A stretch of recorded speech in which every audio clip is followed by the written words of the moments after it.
Every morning, billions of people wake up and eat without a second thought. Cereal from corn grown thousands of miles away. Coffee harvested in a tropical climate. Fruit that crossed oceans just to sit on your kitchen counter. We live in a world where food seems infinite, always stocked, always there. But what if it wasn't? What if the global food system cracked? In this video, we'll dive deep into one of the most important and most overlooked threats to our future: global food security. This isn't science fiction. It's science, right now. And it affects every single person on this planet.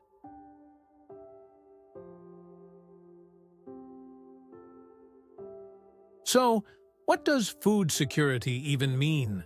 In simple terms, it means having enough safe, nutritious food consistently and affordably. For a person to be food secure, they need three things: access to enough food, reliable food supply, the ability to afford it. But here's the twist. Food security isn't just about having food on shelves. It's about stability. One bad harvest, one war, one supply chain shock, and millions can go hungry overnight.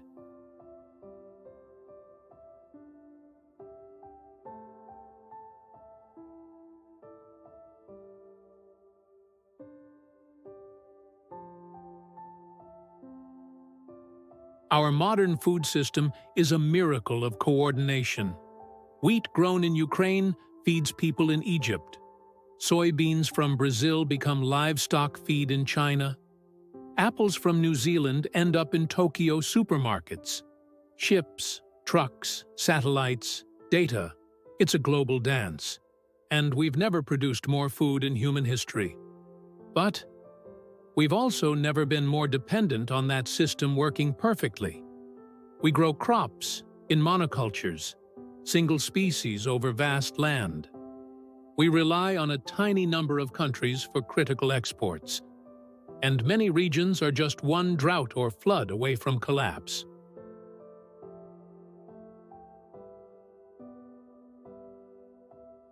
Let's break this down. What makes the system fragile? First, climate change. Heat waves reduce crop yields. Floods destroy harvests. Droughts make land unusable. Second, conflict. In 2022, the war in Ukraine disrupted global grain exports, sending prices soaring. Third, soil degradation. Half the world's soil is being depleted. We're losing topsoil, the layer that grows our food, faster than we can replace it. Fourth, biodiversity collapse. Pollinators like bees are dying. Genetic diversity in crops is shrinking.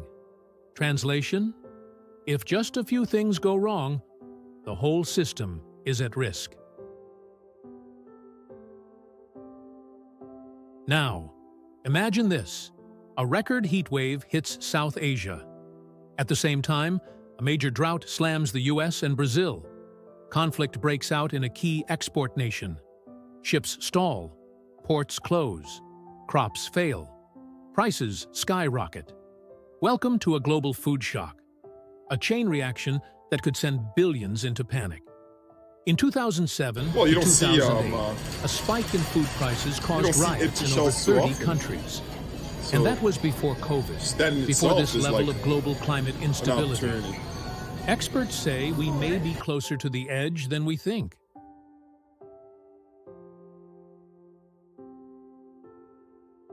Right now, nearly 1 in 10 people on Earth go to bed hungry.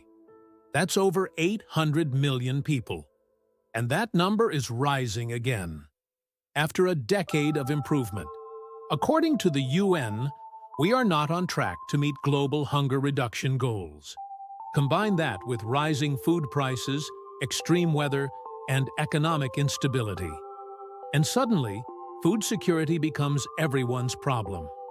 Rich or poor, north or south, urban or rural.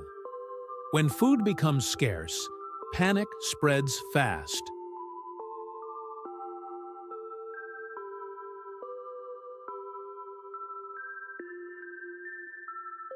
But there is hope. Around the world, people are fighting back with innovation.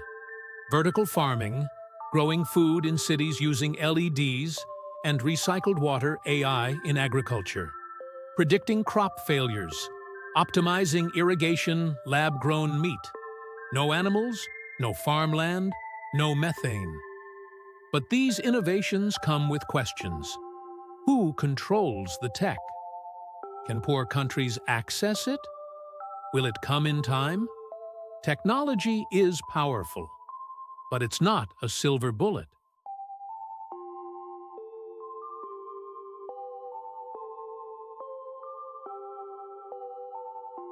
You might be thinking, what can I possibly do about global food security? More than you think. Reduce food waste, support local farmers, learn about the system, raise awareness, and most of all, vote for leaders who take it seriously. Food shouldn't be political, but food policy shapes the world, and we all eat.